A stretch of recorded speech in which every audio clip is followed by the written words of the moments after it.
If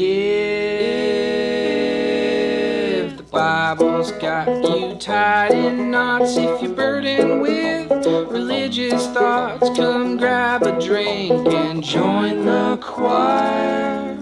It's Heretic Happy Hour. And with the sweet sounds of Barrett Johnson singing us into another episode, welcome to the Heretic Happy Hour.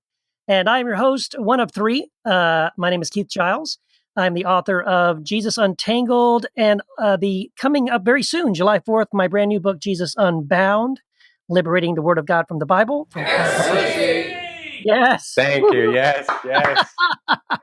Oh, I got to get used to that, I guess. And anyway, I'm joined by my good friends and co-host Jamal and Matt. Say hi, guys. Hi, friends. My name's Jamal, and I am author of Free to Love, published by Quoir in 2016, and working on another book that I'm not able to tell you about right now.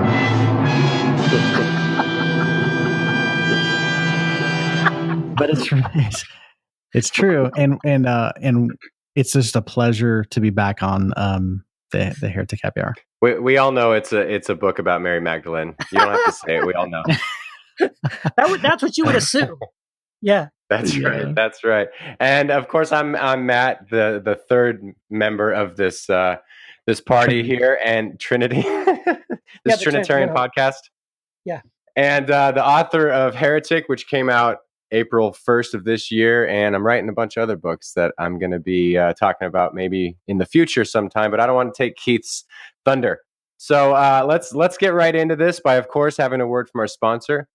And as always, it is the Unfundamentalist Group Blog, who is focused on following Jesus' commandments to love God and neighbor, and are dedicated to opposing the toxic, power-mongering, fear-inflaming nonsense that is inherent in economic, political, societal, and religious fundamentalism. Find them online at facebook.com/ just kidding, forward slash unfundamentalist. Oh, I got the trombone. / unfundamentalist, or read their blog at unfundamentalists.com. Yes, and that's unfundamentalist with an S at the end. Of course. I if it's okay, I would like to make an announcement. Would that be okay? Of course. Yeah, I think so. I think we have time. Yeah. We just want, as a service to our listeners, we thought it'd be a good idea to announce that, we are starting a hotline for the listeners. Finally. No extra charge. No extra charge.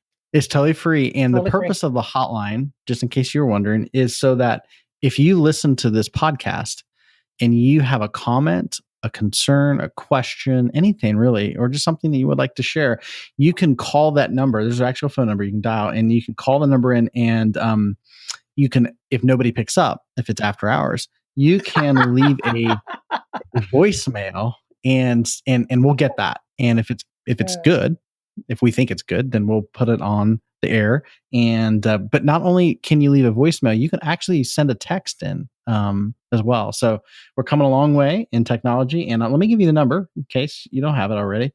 It's 240-343-7379. Let me say that again. It's 240-343-7379. You don't have to dial 1 either. And it's 2403-HERESY if you have a rotary device. Which most people do. Yes. Oh, so we have a text that has come in. So can we queue up that text? Thank you.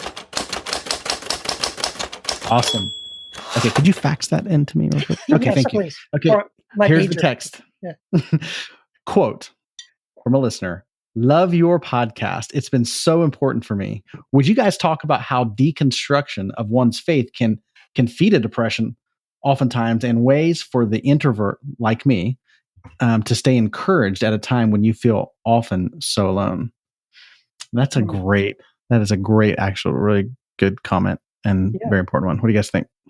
Yeah. Well, yeah, I think it's a wonderful question, and it comes up a lot when you talk about deconstruction and how going through the process of questioning your world beliefs and getting into these existential crises can feel so alone, and it can make you feel on an island. And yeah, how does one, because I have depression too, and I'm also an introvert. I have those same kind of questions.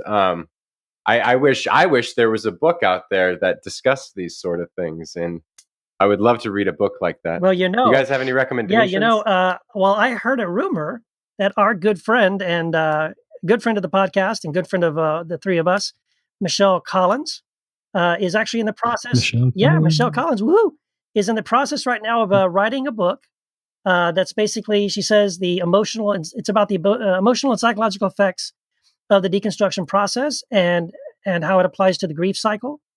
And so, I think it's obviously very, very much needed. And I think it's a very common thing, like you said, Matt. Like when you first go through deconstruction, there's a level that's exciting because you feel like you're learning something new and you're kind of, getting rid of old things, pulling out old cobwebs and realizing things that are maybe more true than you realize. But at the same time, it can feel pretty lonely. Especially if people in your family and your friends and other Christians at your church, for example, not only don't agree with you or not on the same page with you, but then start to kind of turn on you. And man, then that's the worst. So you not only do you feel alone, you feel extremely unloved and unsupported. And it sucks. So we've all gone through it. I think we can all relate to it. Well, I'm honestly, I hope this doesn't sound like I'm not trying to be facetious or anything but honestly, I think that's part of what the podcast is all about is to sort of give a place, and even in the Facebook group as well, like so that there is a place where you can at least get with people who at least understand what it feels like and provide some kind of community and some kind of connection. And that the podcast is some sort of a voice for people who feel that way. So that's just one thing. Yeah, and I think it's an important question. Something that can be helpful, and it's something I have found to be helpful is, I know when it comes to depression, they've done these studies, and without getting into the total thought process, people with depression tend to have a very similar pattern of thought. And one of the things that contributes to depression is when you're focused on things you feel like you have no control or knowledge over. Like, so if you feel like, oh my gosh, I don't know this, or I have no power over this, it can make you feel very unempowered, which leads to depression. So they've actually done studies that when your thinking shifts from what you have no control over or what you don't know to the things you do have control over or what you do know, it actually helps you leads you out of depression. So I would, to somebody who's struggling with depression, the reason you're feeling depressed because of deconstruction is because you're focused on what you don't know. And you're realizing, my gosh, there are so many things I don't know. But I would challenge you to say, you're realizing there's a lot you don't know, but there are things you do know. And I'm not talking about doctrinal things or, to be certain and dogmatic, in a religious way, but the only things we truly know are the things that we experience. So I would encourage you to come back to the things you know, the things you experience in your body, the things you experience in your relationships with love, all those things. That's going to really help you as you deconstruct. So it's not all about what you don't know. There are things you do know and can know, and those are usually the things of experience. Yeah, good stuff. Yeah. So that's a great comment from a listener. So thank you for that. And yeah, very important. And we do have a voicemail as well. So can we cue that up? Oh my gosh. I just heard that you guys were doing the board game and you're starting in hell and you're getting out of it. I absolutely love it. That is hilarious. Thank you guys. I'm going to Patreon now. I've got to support this. This is awesome. I can't wait to see it. This is John, by the way. Thanks. Oh wow, that's hilarious. Can I just say this? Okay, first of all, we do have a board game coming up, which is awesome. But I gotta just, I feel like we need to warn our listeners about the board game, if that's okay. Sure. Especially our international listeners. If you live in Africa, if you're listening to this in Africa, I just wonder if the game is okay for them to play. I just wonder that, because the reason I'm saying that is because there's just a lot of cheetahs in Africa, and you gotta be careful about the games in Africa. There's. Oh, good God! Oh Lord. Well, I'm just saying. That just kills the whole podcast. That just killed it, right? I think let's just stop right now. So yeah, by the way, Jonathan, thank you. And by the way, he's not kidding. He hung up, and a few minutes later, he actually did go on to the Patreon page, and he did make a pledge. So thank you, Jonathan, for your support. And we do, yes, by the way, perfect transition here. We have a Patreon page, and we hit our first goal, which is why now we're doing this Heretic Happy Hour board game. It's the Heretic's Journey, the Slippery Slope. It's so fun, guys. We've had such a blast coming up with the questions. It is awesome. I really can't wait. And we're finalizing it right now. So by the way, thank you to all of our supporters, who contributed and who continue to contribute. Thank you. We have a couple of brand new people since our last podcast who have signed up to support. And so I want to give special thanks to Jeremy Lowen. Is that Lowen? Jeremy Lowen. Father David Jones. I can't read all of a sudden. Isaac Hudson, Joshua Posey, Dan Hassett, Frank Martinez, Jonathan Renner. Thank you, Jonathan. That's the guy that left the voicemail, I think. And Johnny John A, if that is your real name. Either way, we don't care as long as your money is real. And we do thank you guys. We thank you guys so much for your support.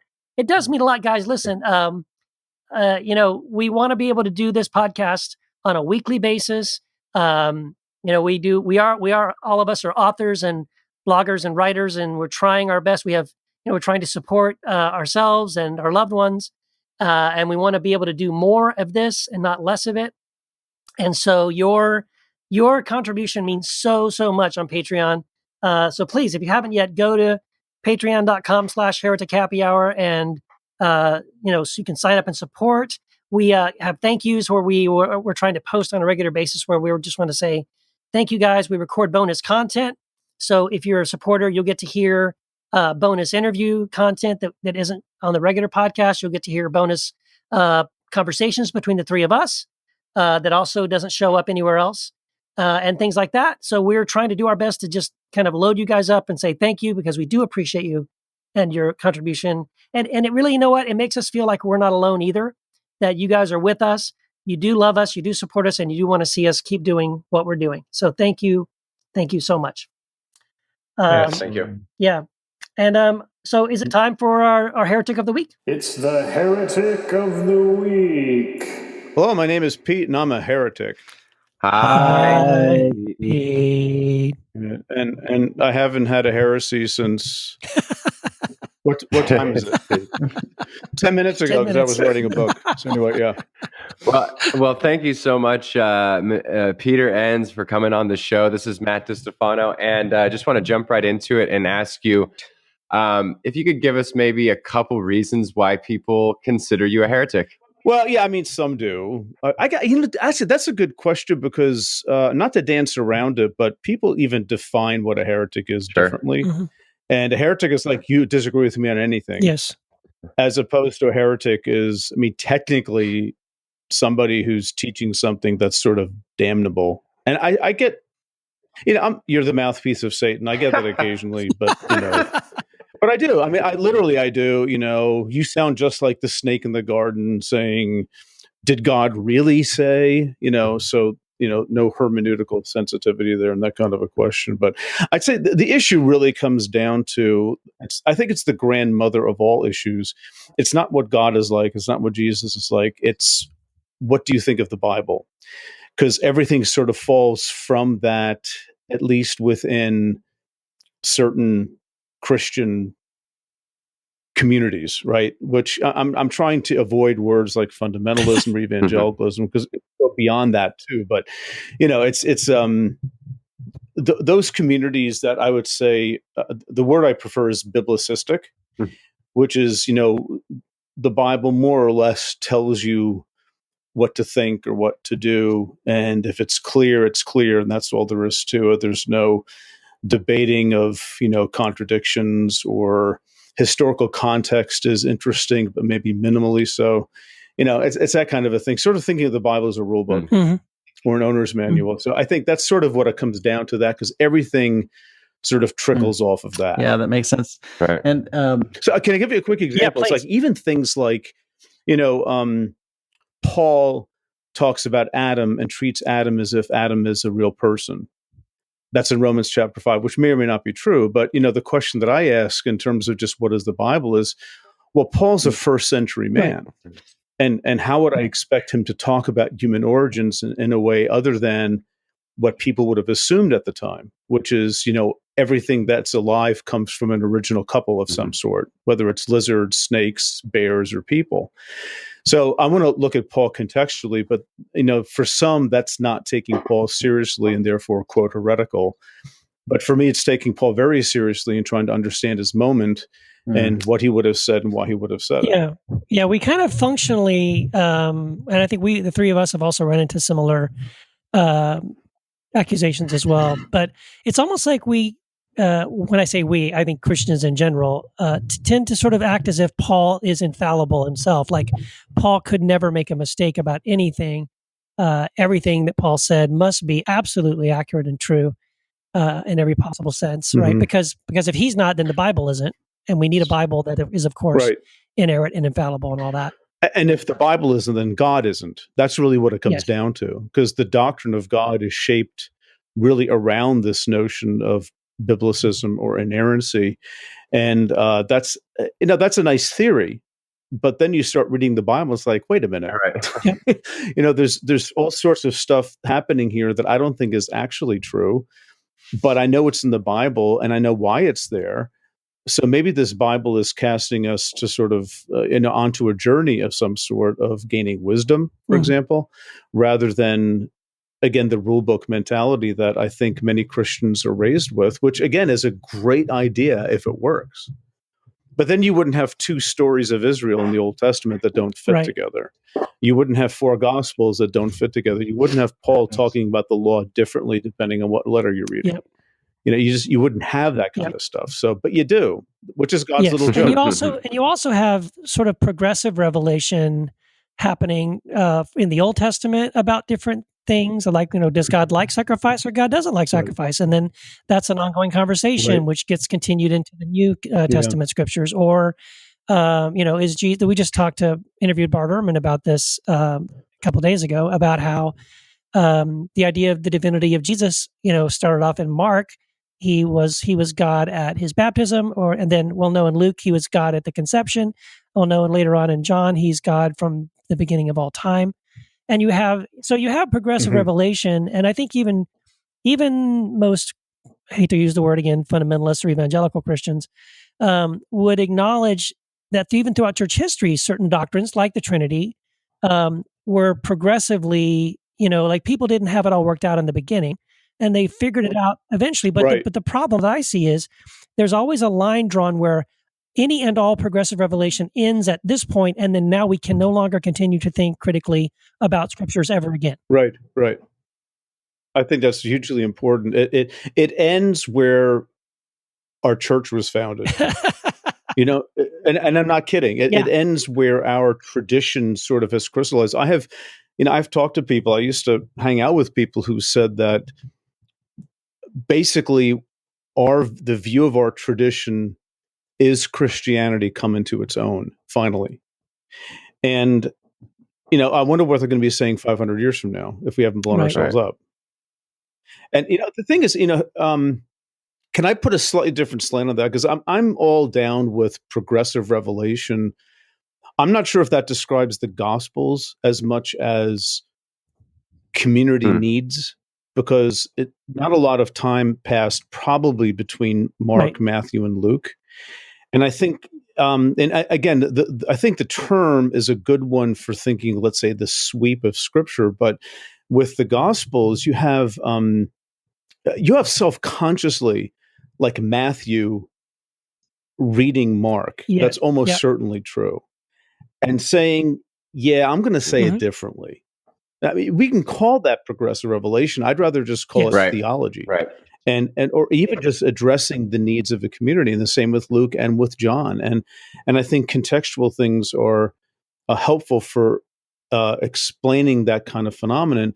And even like in the Old Testament, the way you put it is really good, because they're like, even through church history, doctrines have developed, thoughts have developed, and the way I like to put that is that it's the whole history of the Bible is reimagining God in view of changing circumstances. We wouldn't have half of what we think about God if it weren't for the exile. Right. That changed things and how people thought about God from before. So And I think, a term like progressive revelation is completely compatible with that. But I guess I'm looking at it more from the bottom up rather than the top down. And I'm looking at how different circumstances have affected writers to even conceive of law differently. Deuteronomy and Exodus don't agree on stuff. And well, why is that? Well, because Deuteronomy is probably written much later than Exodus, and it's maybe more humane in some of the laws or things like that. So, and all of what I'm telling you right now is absolutely heretical in the sense that, if you're looking to the Bible to be, quote, God breathed, which means every writer is on the same page, and even the human writers are more or less inconsequential because historical context won't affect what God actually says. Again, that's a great theory, but it's hard to read the Bible that way. Yeah, it's almost impossible, actually. And I think whenever you step out and you point out to people, which I have done, I know Matt and Jamal have done as well, when you point out to people that, hey, there's some contradictions here. Even between, like, I just recently wrote an article about how, Jesus contradicted things in Moses. He contradicted Jeremiah. In his Sermon on the Mount, no. He revealed the true meaning. Of course. Well, if that's always the pushback, right? But it's like, here's the thing, it's like, but if I just took out, if I took the names Jesus and Moses out of this, and I said, there was a guy who said this, and then later on another guy said this, you would say, yeah, those guys don't agree. Yes, they're contradicting one another. But the minute I say, well, Moses says that you need to swear an oath by the name of God, by the name of Jehovah. And then Jesus says, you shouldn't only say yes or no, and anything else is from the evil one. That's kind of like two different views, Yeah, absolutely. Yeah. And of course, the need to protect something generates the reaction in the second, but not in the first. And that's what we're dealing with. Part of the heretical accusations for a lot of people is because it really comes from a place of fear. Yes. And there's a lot of emotion involved in that. So you can't listen to, hey, let me show you some contradictions. Actually, what I like to do is say, well, read that and tell me, how do you explain those things? And just let them dig the hole. Not to say I got you, not to say I got you, but to say, let's talk about the nature of Scripture. And if you believe in God, what kind of a Bible do we have designed here? Is it one to give us the firm answers where all things agree, or are we watching a conversation happening and even a debate and a development in that sense? Is that what's happening? And I think that's, to me, a much more pleasing explanation for how the Bible works. There's less tension for me, of thinking about it if I just sort of go in that direction. But the challenge can I say something else? Before I forget, because this will change your life. Okay. You ready? And everybody who hears this will now be different from what I'm about to say. Not really. Okay. I don't like the word contradiction. I use it all the time, but I don't like it because when you have two people at two different times saying two different things because of different circumstances and different purposes, I don't think that's a contradiction. I think this is contextual understanding of what people say.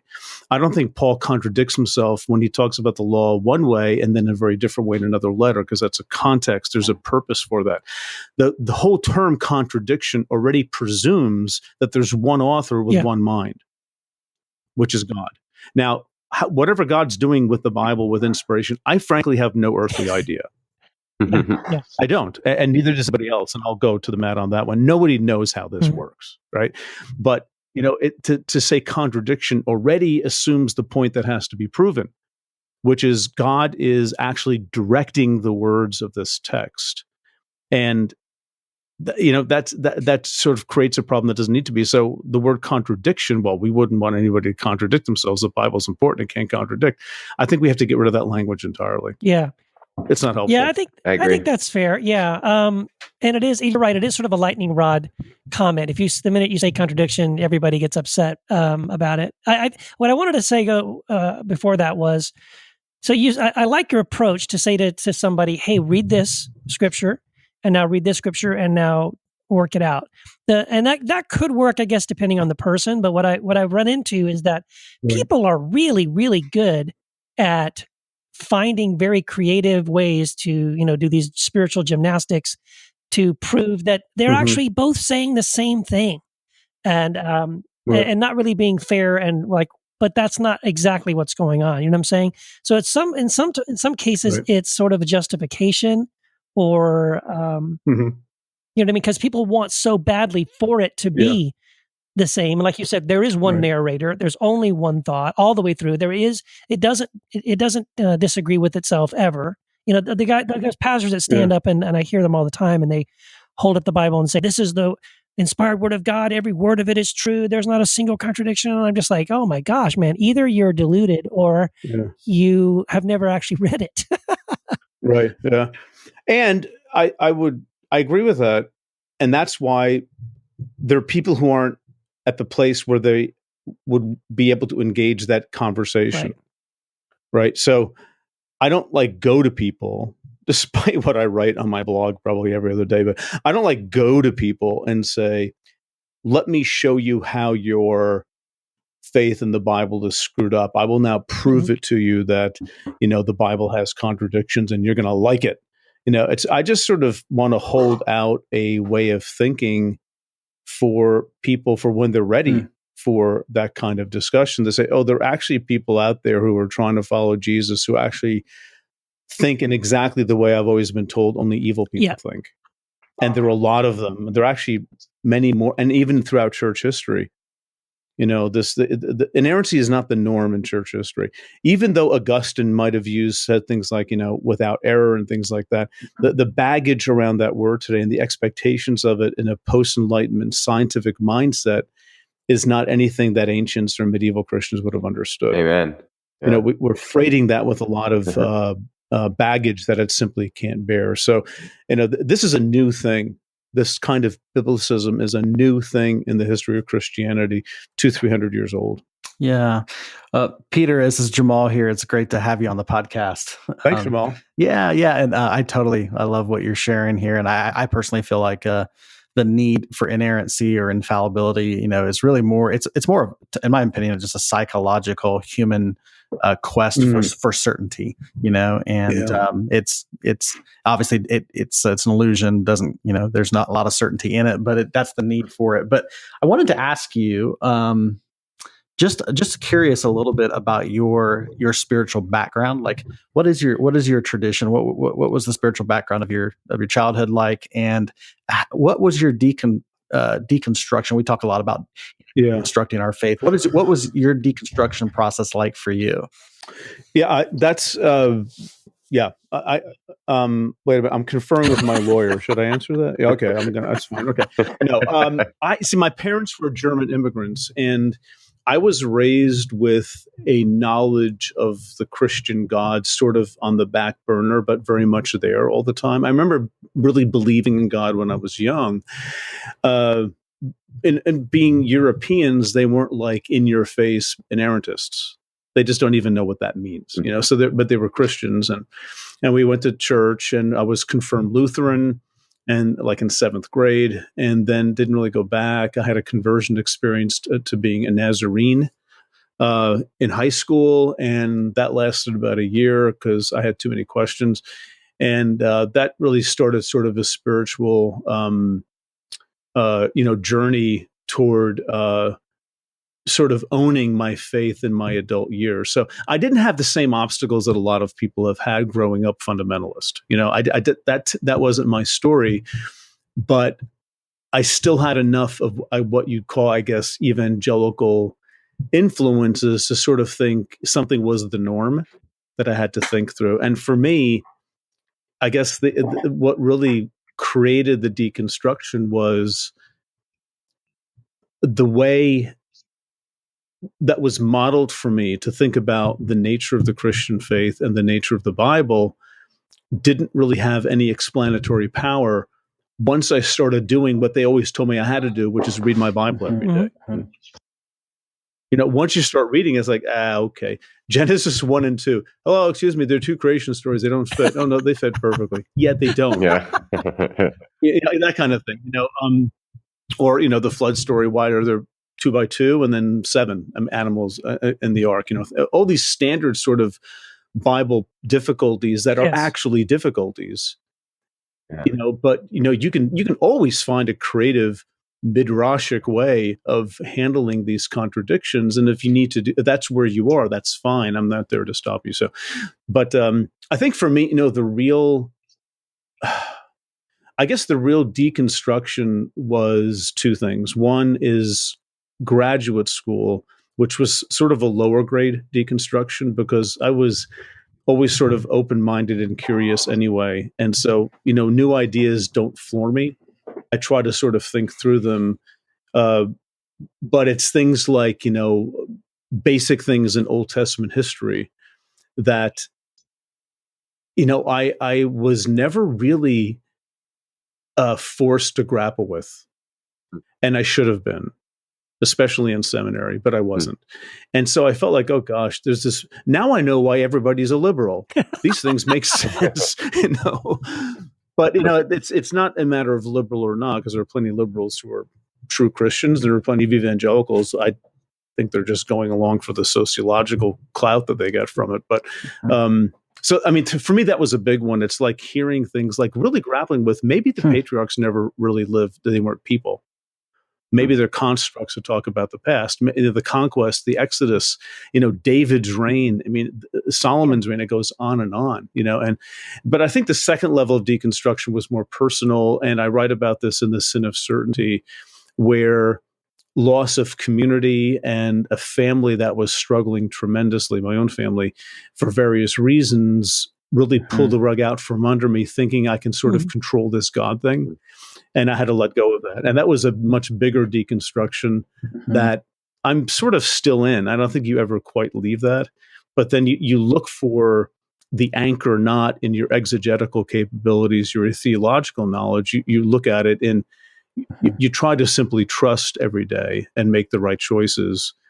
And, I've come to think how normal that is actually historically for the Christian life. I want to ask you this with your work, and would you say that the aim of what you want, like, I think about like, okay, what do I want people to get out of my work? What do I feel like my purpose here, so to speak, is? What's my essence? What am I trying to do here in the world? Like, would you say that part of your work or the essence of your work is to get people to come out of illusions, to get people to just maybe unhook from the anchor of like this illusion they've anchored to? Like, what's the heart of your? What do you want to see people get across from reading your work and being from receiving what you have to offer? Yeah. Well, I mean, my real goal is to make a lot of money and get a movie contract. You shouldn't do theology, man. Come on. I think Roseanne Barr. I'm going to have Roseanne Barr play Pharaoh in the Exodus story, and I'm casting it now in my mind anyway. But no, actually, I failed in both of those goals miserably. And that's fine. But I think what am I trying to do? I think I'd put it this way: I'm trying to be a part of a larger sort of community that's out there, because there are many, you guys, I mean, there are many, many, many people who are sort of in the same space, and to sort of create that space and to provide through conversation and other things, to provide language for people who are experiencing cognitive dissonance and a journey, so, I mean, I guess I put it this way. I like talking to those people who are, barely Christian or struggling to be Christian, or even in some respects, formerly Christian, not sort of a cheap apologetic to get them back, but to say, listen, you were sold something that makes sense in certain moments in history, sociologically, but if God exists, God must be much bigger than what you've been told. And I don't blame you for walking away. I don't blame you for struggling. I don't blame you for barely hanging on, because what you're hanging on to is a parody. And the truth may be deeper than any of us understand or realize. And you get to spend your life exploring that if you want to. Yeah.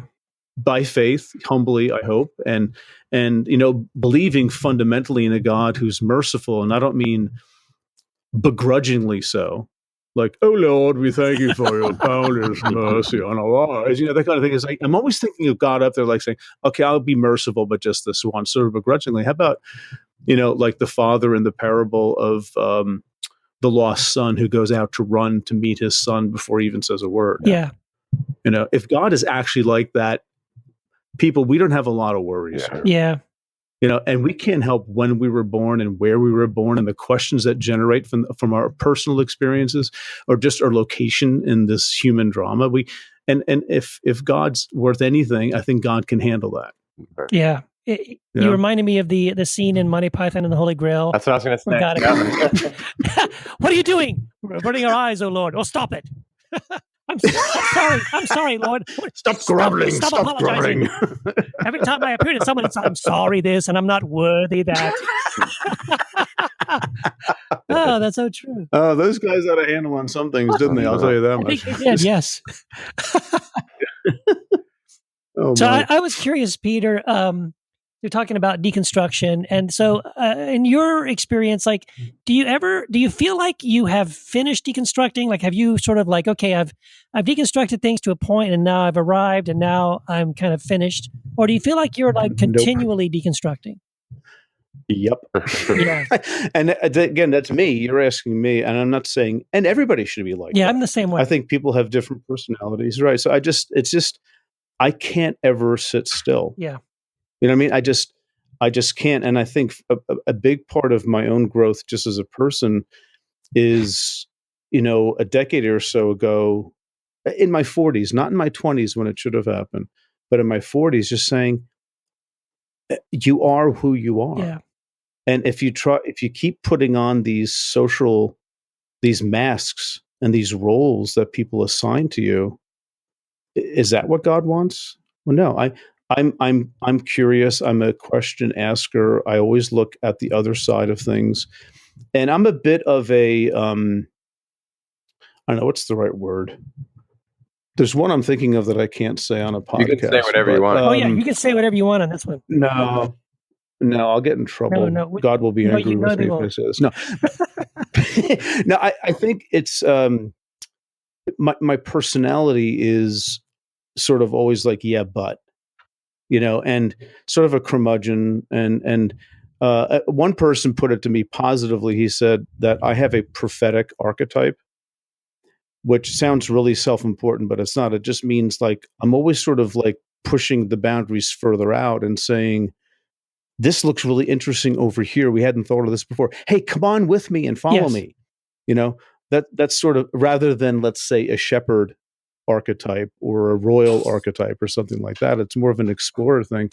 And, so that's sort of, that wires me. And I just decided, listen, I'm just going to be who I am. And I think I have something to say. And there are people who are going to be attracted to that and helped by it. And there are other people who won't. And you have to take both, right? I'm not going to like conquer the internet. It's just not going to happen. And when people say, not kind things about me, okay, I'm a big boy. I can handle that. I just, I don't, you're not the boss of me, so it just happens. And I mean, if the criticism is too much, I mean, sometimes it gets really nasty, but not too much for me. I don't live with that on a daily basis. But if you don't like criticism, don't talk about God. Don't talk about the Bible. Don't talk about Christianity. Wow. Somebody's going to hate your guts. I wish someone had told me that a long time ago, man. Oh, and more importantly, don't try to earn your living doing it. Yeah. Well, there you go. That's the part. It's too late for me. I'm 57. I got to stick with this. But yeah. Absolutely. This has been so great, Peter. I wish we had more time to just keep on going on this, but we are kind of coming up at the end. I want to ask you here if people like us right now can't get enough of what we're hearing, and we want to hear more and follow more of what you're doing and keep up with your writing and things like that. Do you have any new projects coming up? Anything you want us to know about? Where can we follow you? Any new books? Let us know what's up. Well, I'm working on a book now that I don't even know what it's about, and I'm halfway done. But I'm getting the hang of it. So, but I'm hoping like by the end of this summer, I'm going to have a lot more concrete stuff to say. But it is about the Bible as a model for seeking wisdom. It's more of a wisdom quest than it is let's put the bricks back in the fortress. But the what's a little bit different about this book is that I'm really being explicit as much as I can that this is a good thing. this is the way the Bible seems to be sort of designed, if I can even put it that way. This is what the Bible is doing, and that's good news for us because we get to figure out life in God's presence, and God's not a helicopter parent, in other words, hovering over us. We have to figure things out. So it's sort of like showing through the Bible, like that's actually how the Bible works. It doesn't work as a rule book very well. And here's why it's great news that it's about wisdom and not about just having some knowledge about something. So I'm working on that. I do have a website, PeteEnns.com, aka the Bible for Normal People. And part of that is a podcast, which is just so much fun to do. I never thought I'd like hosting a podcast with Jared Bias, who's the co-host, but it's just a ton of fun, and we're getting a lot of helpful feedback and occasional heretic things, but that's okay. Hey, whatever. So I mean, those are the big things, and on my website you can find out all sorts of information about what I'm working on, and if people want to help us, through Patreon to sort of contribute and get some content that's not released to the public, that's wonderful too. But there are a lot of things going on, just the blog and the conversations that happened around that. So, and Twitter and Facebook, all the usual stuff. You can find me there too. Awesome. Cool. Well, this has been so exciting. I really appreciate you coming on and being our guest. Sure. I had a great time, Keith. Yeah, absolutely. And thanks, Jamal and Matt. Well, Peter, it's great to have you on the podcast. We really enjoyed it. All right. Thanks. All right. Thanks. Appreciate it. Yeah. See you guys. God Take bless. care. Mm-hmm. Appreciate Peter Enns coming on the podcast. I don't know. We get some really cool guests on our podcast. Don't you guys agree? I agree. Yeah, dude. It's been unbelievable. Like I was just talking to my wife about this. I never expected to talk to so many cool people. Oh yeah. Just like across the board, they all have different stories and they all have different contributions, but there's such, getting the chance to talk to such fascinating characters of the world. It's blown me away. It is. It's really cool. It's a blessing there's something about just being able to do a podcast, to be able to bring different voices on to have this conversation. It's just so good. And before we get into this week's topic, which is really cool. I just wanted to say thank you to the listeners from last week. Obviously, we had Sarah Bessie on last week. We talked about Mary Magdalene, and I got a lot of responses. People sending me private messages asking for, just my, a little more information about my journey, things I've read, and I just thank you for the folks that did that, to reached out. I mean, I really love to share this part of my life and journey with you guys. And if I didn't get back with you, I will, I promise. And if you don't hear from me in a few days, please send me another message. But I'm doing my best to answer everybody. But that's it was really cool to get those messages from you guys. So, but this week we have a great topic in store, which I think has a lot of implications for the way we perceive ourselves, the world, our lives, God, and all these things. And we're going to talk about a 3-letter word called sin. And so the question, maybe we can start off the topic with this question. What is sin? Like, what is it? How do you guys understand sin? What is it in your understanding? Well, Keith, I'll go first. Sure. Yeah, please. I was always told it was missing the mark. And I never understood what that really meant, because I was just always like, well, what do you mean missing the mark? Like, you try to think of an analogy like Robin Hood shooting the arrow through the thing. Like, okay, so we got to be laser focused on something, but what is that something? And then we would, I don't know, I was just told like, well, certain things are sin. So examples were given to me like, don't masturbate, don't say fuck. So all these examples of so that's how I thought of it back when I was younger. And now it's like, well, when we deconstruct and reconstruct all these things, sin is definitely one of those ones we got to relook at, right? Anyone who has come from a more fundamentalist evangelical background who deconstructs out of there would then have to think, well, if it's not necessarily don't do this and don't do that, because I don't think of it like that anymore, what is it? And I think this topic will be very interesting to talk about. If I gave a short answer, I would say subverting the notion of shalom. Being out of step with the peace of God. And so then that's where I start the conversation. Keith, do you have some ideas? Yeah, I guess my definition of sin, it totally has changed over the years. Like, in the beginning, like you said, I was always told it was missing the mark, and that typically meant not being perfect or not keeping the 10 Commandments or just in general, being a bad person. And I think, unfortunately, that's what, for most people, that's what it means. You're a bad person.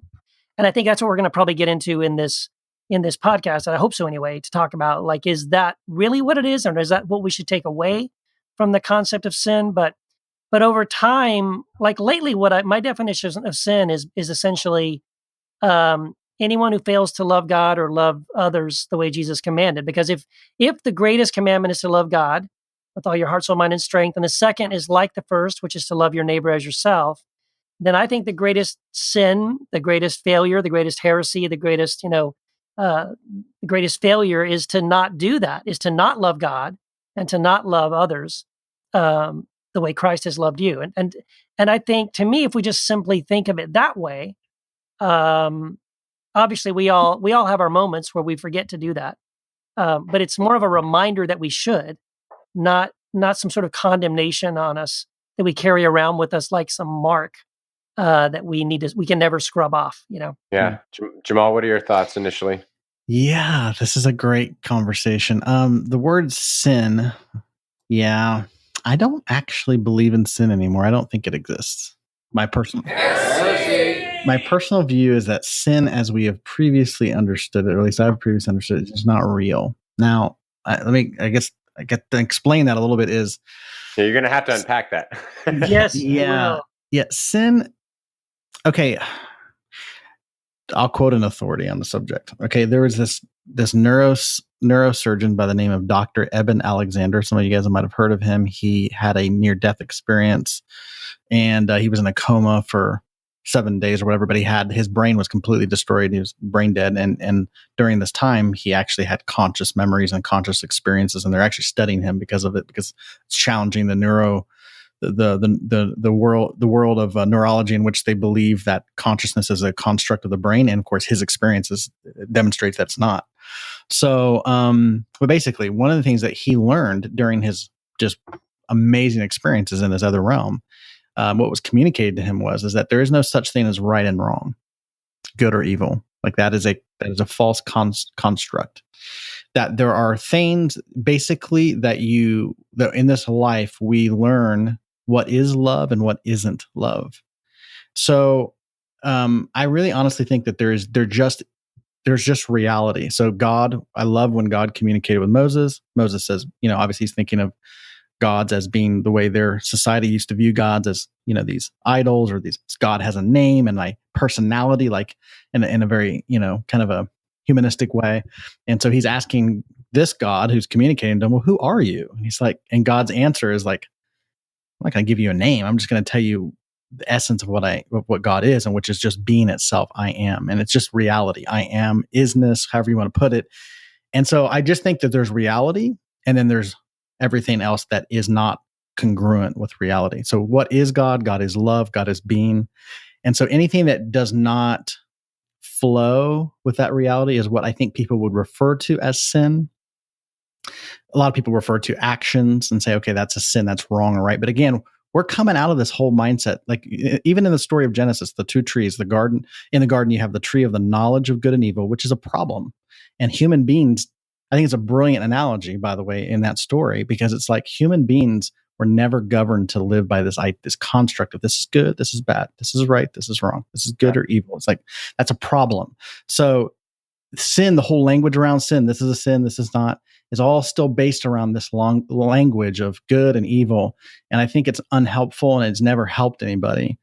This is why in Christianity, it's just riddled with everything. Like I find it this is probably a side note, but I think there's something to it, that in the Bible Belt in the South, when we think of sin, we think of like deviant sexual behavior. We think of all different kinds of things like that. But every sin and vice that, quote unquote, in evangelical Christianity that they decry is rampant in the places where evangelical Christianity is the strongest. So if you look in the Bible Belt in the United States, porn addiction to porn is off the charts. In any place where where religion, which so much coined things through the lens of good and evil, right and wrong, like it produces the very thing. It's not helpful language. So I think we need to kind of go away from this idea of right and wrong, good and bad in the conversation about sin. That's just some thoughts. Yeah, Jamal, I agree with a lot of what you're saying, especially at the end there, and it's true. If you look up statistics in the Bible Belt, this, you know, for some reason, the things that they say is sinful, they're doing. I mean, but this is going back forever. I mean, this is Paul in Romans, like, you know, all these things that you say other people are doing, you're doing them too. So this is nothing new. But I wanted to go back to something you said in regards to sin not existing. In one way, I think I agree with you in that, like, when we think of evil, it's the privation of something. It's not like an ontological reality. It's like the analogy of light and darkness. When you shine a light in the room, the darkness, it's like you realize it's not necessarily a reality. It's just a lack of light. So evil is a lack of good or of love or what have you. But then I still think we can say, well, that is what sin is, and not necessarily focus on sins plural, but sin capital S, in that if we talk about sin as maybe a lack of something, call it a lack of insight or a lack of awareness to the good or the true or the beautiful. But we can still say that that's what that is, and say, yes, while in one way it's not a reality, like darkness isn't a reality, but it is something that we experience, because certainly we see the effects of what we might call sin in the world, with how much violence and scapegoating and jealousy and rivalry and nationalism and what have you. We certainly see the effects of something. And isn't it fair to call that maybe capital S sin, or a power and principality, as Paul would put it? Yeah, I think so. I think just like, you know, I was having this conversation the other day, and, you know, thoughts from a metaphysical standpoint, you know, even from a, like, I mean, this is verifiable in modern science, but like, even thoughts that you have carry a vibrational quality. Like, there is you can actually detect them in brain scans, brain waves, that kind of thing. There's a vibrational quality to it. So a negative thought, an evil thought, hateful thought, whatever it is, that's not loving, does have a actual vibrational quality that can go out and affect things. So it is something in that sense. Like it does have a manifestation in the physical world. But when I say it's not real or doesn't exist, I mean, like, it just doesn't correspond to what is ultimate. That's just my understanding of it. It's not like, even in my book, Free to Love, there's a chapter, it's called The Lie of Lack. And really, I really feel like if you can boil it all down to it, it's really every behavior that somebody would say that's sinful, it really comes out of this essence of just a belief that you're lacking something.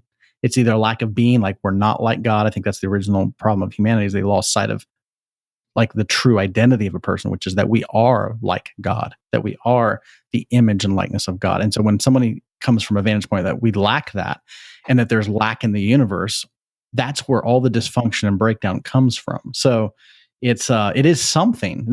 And then once we act out of that, we're producing something for sure. But the reality is there's no lack. I mean, we have a plentiful universe.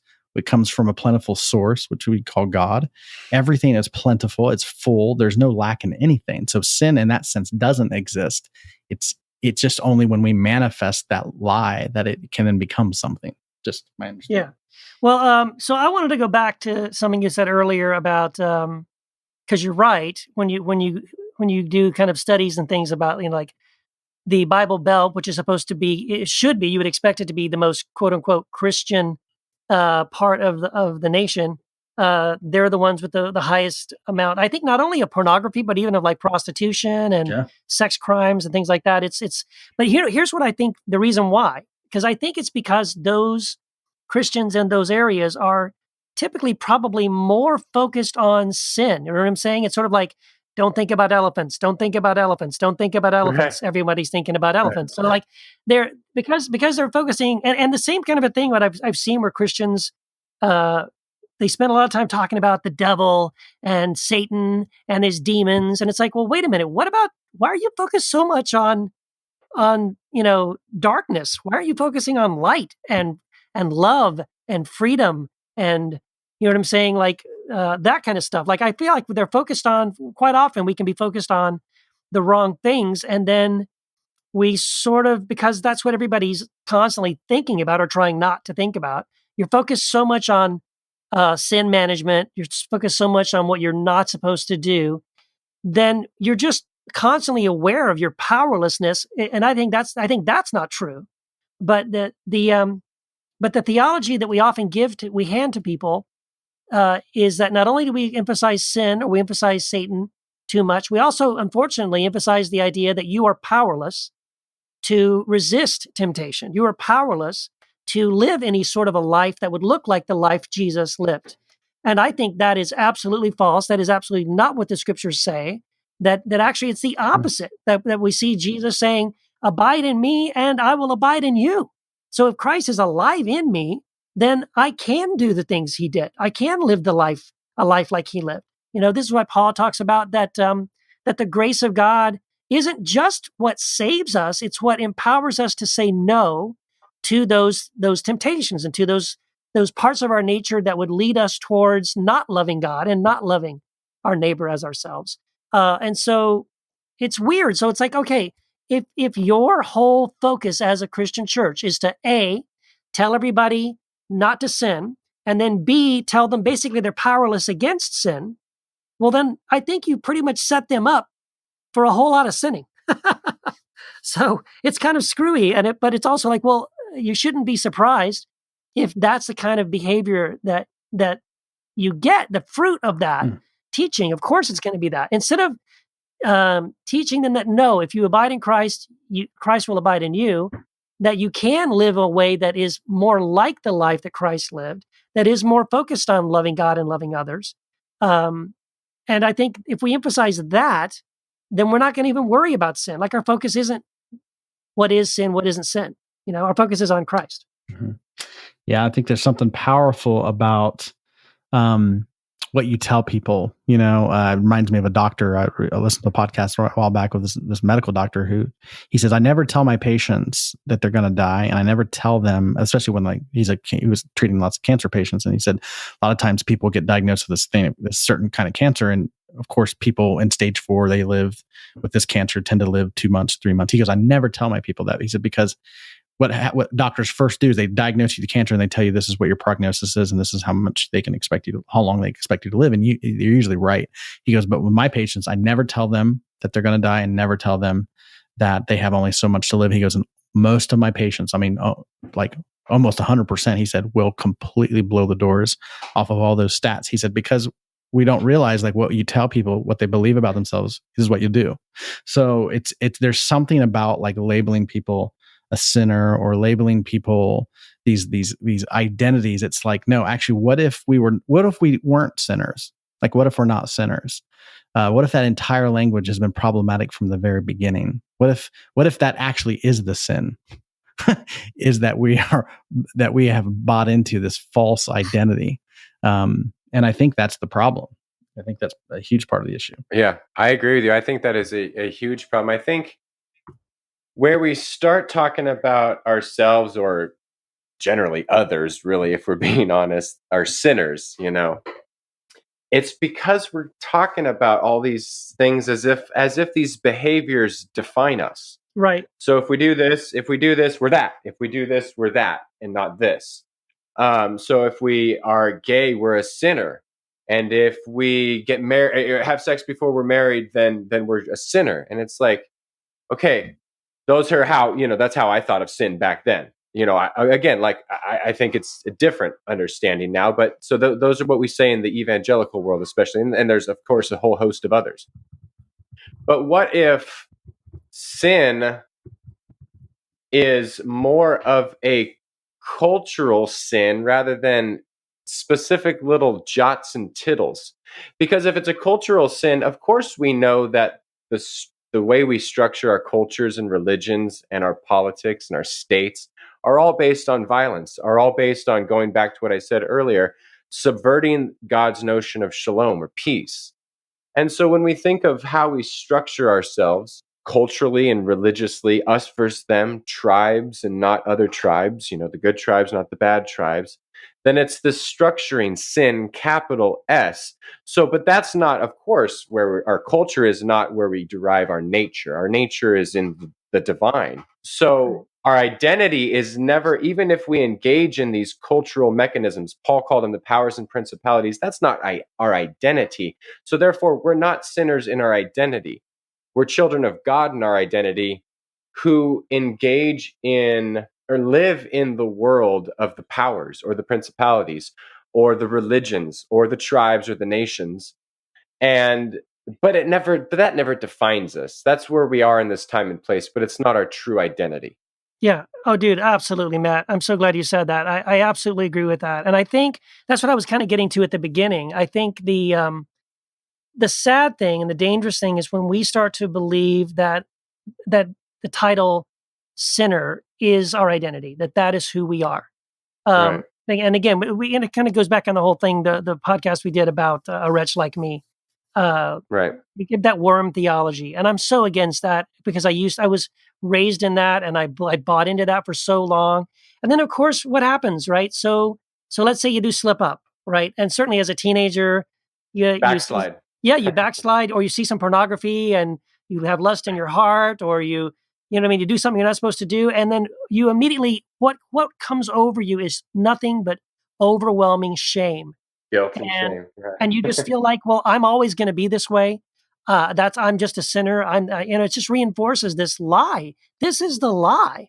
Like that God never, ever in the New Testament, if you start reading what God says about us, all he tells us is how much he loves us, that it's higher, wider, longer, and deeper than we can imagine, that nothing could ever separate us from his love. That like you said, how great is the love the Father has lavished upon us, that we should be called the children of God, and that is what we are. That now for those who are in Christ, there is no condemnation. This is what gets said over and over and over again in the New Testament. And yet, unfortunately, we have allowed a lot of pastors, a lot of ministers, a lot of denominational teaching to tell us the opposite, that you are a sinner, you're a loser, you're a worm, you'll never be anything other than that. And the best you can hope for is that God could tolerate you long enough to maybe let you in the door, but only because of Jesus. But otherwise, without Jesus, man, he just wants to get as far away from you as possible. But that is absolutely not who we are. It's not our identity. Sin does not define us. It's like, this is going to be a real crude illustration, but I was trying to think of something like what's an illustration I could use to explain what I'm talking about. And this is what I could come up with. Every human being on this planet takes a dump at least a couple times a day. So is everybody, just a pooper? Is that who you are? Is that who humanity is? Or just a bunch of people who poop? Well, you could make a case, right? You could make a case because, come on, is there anyone alive who doesn't? All right, don't we do it several times a day? Then that's your identity, right? No, that's not my freaking identity. It's just something that we do, but that's not defining who I am. I know somebody who doesn't poop every day, but that's well, yeah, okay. If you struggle with constipation, you're going to be offended by this podcast.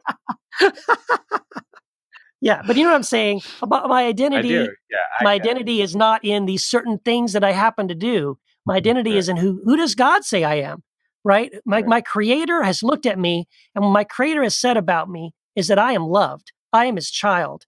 I'm worth dying for. I'm worth living for. I'm worth everything, right? He created everything and made everything possible so that we could be together for eternity. Like, that's who I am. That's my identity. I'm not a sinner. That's good. That's so true. Our identity is. I was talking to somebody I was working with in my coaching practice a couple of weeks ago, and we were talking about the power of like I am statements, and making these I am statements. And I just was like, hey, look, if you say I am something, it should be true of God.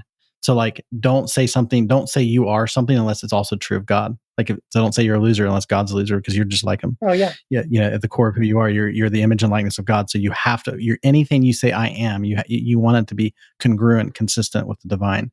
And that will only lead to freedom. But here's a thought I wanted to throw out there, because this has been my experience. And when it comes to sin, and a lot of times people coming from a Christian religious background concept, what happens is that, obviously there's just a lot of shame with whatever the sin is. It doesn't matter what it is, but it's like there's just a lot of feeling like I can't believe I did this. I can't believe this happened. I can't believe I reacted that way or whatever. But I like to help, like, first of all, whether it's myself or somebody else, I like to help people see that at the root of every sin we commit is something good. And like, I really believe that. I really believe that every sin that a person commits, no matter how heinous it is, if you dig far enough, it's motivated by something really beautiful. Can you unpack that? Yeah. Give us an example. Yeah. So for example, let's stick with the porn thing. Okay. I had a friend of mine a while ago who had really struggled with porn. Obviously, this person has a real high view of love and a high view of like sex, and felt like the porn that they were engaging in and just watching and all that, it just was not congruent. It was not loving. It was not healthy for them. They knew that. They totally knew that, and felt really bad. And so they would say stuff like, "I'm using I am statements. I'm so wicked." Obviously, coming from a strong evangelical background, I'm wicked. My heart is against God. I have, quote Paul, I'm the chief of sinners. All these kinds of things, and it's like, so it's one of those things that I was like, well, why do you think you do this? And he was so quick to say, because I'm a wicked person. I'm filthy. I mean, he said it quickly, like, that's why I do this. And I was like, no, actually, what if the reason you engage in this kind of behavior that you hate is because you're being motivated by something good? It's just a little misplaced. He's like, how could there be anything good in this motivation? I said, well, let's think about it. Why do you do this? Like, what do you, and so without going into the entire conversation, once we connected the dots, it was like a domino theory. So once we got through all the dominoes, at the root of it was, he said, I feel so alone sometimes. And for a brief second, it feels like the people on the other side of the screen can see me and I can connect with them. And I feel that I'm not alone when I'm engaging in this behavior. And I said, wow, think about that for a minute. You have a desire for meaningful human connection and intimacy. I was like, is that bad or good? And that using that language, he's like, that's good. I was like, that's beautiful. I said, that's loving. I was like, you just don't get it from this source. Right. And that's why it's unhealthy and it's not helping you. I was like, but you desire that. So as soon as he could accept, and he accepts, like, that you're motivated by good, not evil in that sense. You're motivated by love, not anything else. When he could see that and understand that, it just fell off his life. Like it became powerless. Yeah. And that's the key, I think, how you subvert this stuff. You just see, like, hey, we're actually motivated by good. It just so happens that there's a twisting, there's a sense of lack. For him, it was, I lack intimacy. And therefore the drive became an unhealthy drive. But we don't actually lack anything. So coming back to like, okay, yeah, it's beautiful to drive. You've been affected by lack, but it's okay. Like, we don't yell at little children when I feel like humanity is like a child. If you look at all of humanity as a person, when a child is a baby, they're like, they fall down, they stumble, they act out, they say mean things, they are selfish, all these things, not because they're bad. It's because they're growing in their awareness of who they are. And I think humanity as a whole, we're growing, we're becoming awake, we're evolving consciously. So the things we call sin is just us working these things out, coming into the reality. That's just, to my understanding, is all it is, really. Yeah, totally. Yeah, Jamal, we are going to do a lot of times. Oh, go for it, Keith. I was just going to say, we have a plan to do a podcast series coming up on things like pornography, polyamory, premarital sex, LGBTQ. So this will be something we'll revisit coming up. Oh, for sure. Yeah, which will be, those will be interesting ones. What I was going to say is, a lot of times when Jamal says something, I kind of recoil and I twist my face up. But Jamal, when you explain it, I always kind of start nodding. I don't know, Keith, if you have that, but sometimes, Jamal, you introduce a topic and I'm like, what the hell is, and then you explain it and I'm like, okay, I'm tracking with you. No, it happens all the time. No, it happens to me all the time. Like, okay, so it's not just me. Like, no, like Jamal will say something, just like you said, Jamal will say something the first time. And then I'll think, what the hell is he talking about? But then by the more I listen to him, when he gets to the end of it, I'm going, well, okay. Yeah, all right. I get what you're saying, you know what I mean? But it's sort of like that first statement is usually something that kind of makes me go, huh? But no, I think we're tracking. And I agree what you said there, Jamal. Like, I think it was beautiful for you to help your friend see that, his human desire for love and connection with another human being, that's not wrong. That's not evil. It's he's maybe expressing it in a way that isn't good for him. But at core, it's not that he's this, evil person. Yeah, that's good. Totally. Yeah. That's why I think it's important to take, it's not to, because I feel like someone's going to say, or some folks are going to listen to this and say, okay, you're taking the onus off individuals making choices. And I don't think that's not what we're saying. It's just a better way to talk of sin, to remove it from the individual, which are you ready for your shot? I'm going to mention mimetic theory. If we're not individuals, but we're interdivisibles, it makes more sense to talk about sin as something overarching, like Paul would talk about it, not individual sins. It's this thing that's over and above us. But like Jamal, you say, and I agree with you, it's not real in the terms of what we really are. Yeah. Yes. Totally. It is. Yeah. Good stuff. Yeah. I guess we're gonna play us off with that. Oh, I think. Yeah, I guess so. Yeah, but I do think we have. Correct me if I'm wrong, but our hotline is open. It is open, and operators all day standing by. Yeah.